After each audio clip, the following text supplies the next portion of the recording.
Welcome to How To, a Quality Digest series for quality control and quality assurance specialists who need quick instruction on how to get something done.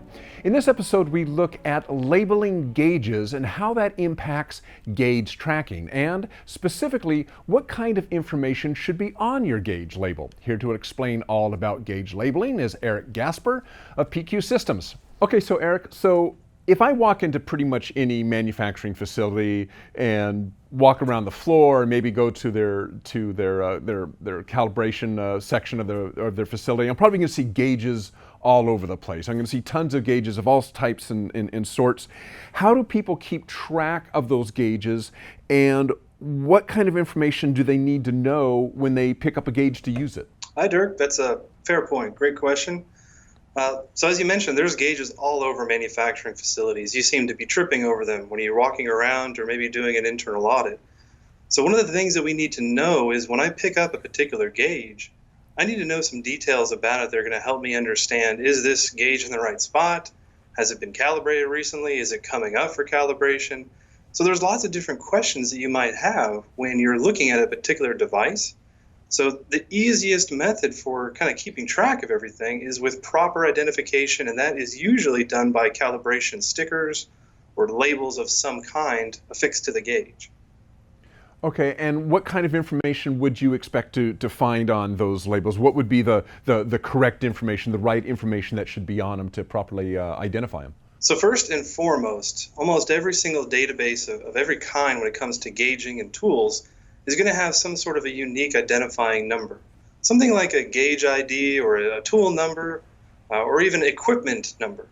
So that's probably going to be the first place that you'd want to start with any sort of a labeling system. So having that unique identifying number is going to separate it from any other device, tool, equipment that you might have laying around. Now, that is not the only thing that you need. In fact, we have a couple of examples here that we're going to be taking a look at of what I would call a bad label, where the only thing that's listed is the gauge number. Although it's not identified as that, it's just some cryptic number. It's hard to know if that's really what it is. And it also just tells us its calibration cycle of 6 months. Now, that's not really a lot of details. That's not going to tell anybody exactly what's happening or going on with that particular device.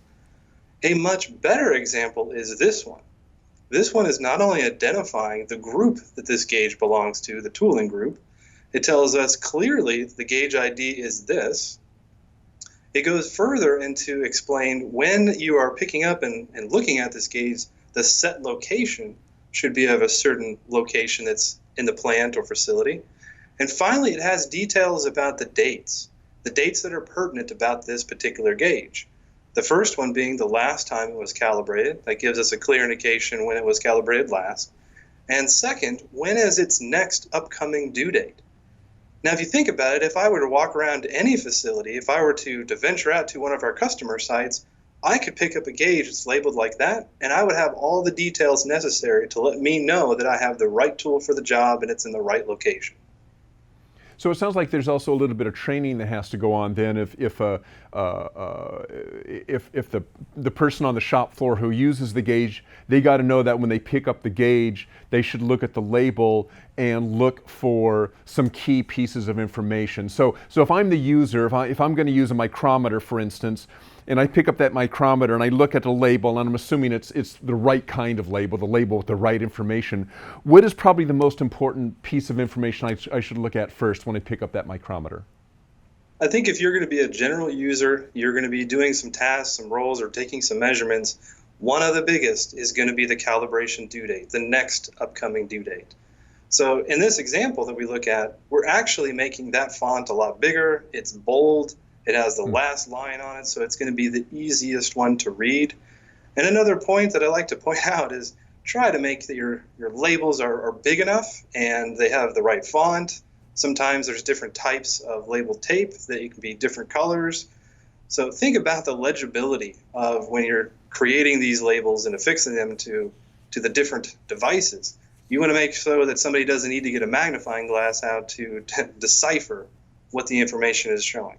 Well, and that's a good piece of information also. What happens with, I don't know, smaller gauges or gauges that just have odd shapes and it's hard to affix a label to them that's big enough where there's a spot big enough to put a label that has all that information? How do you deal with that?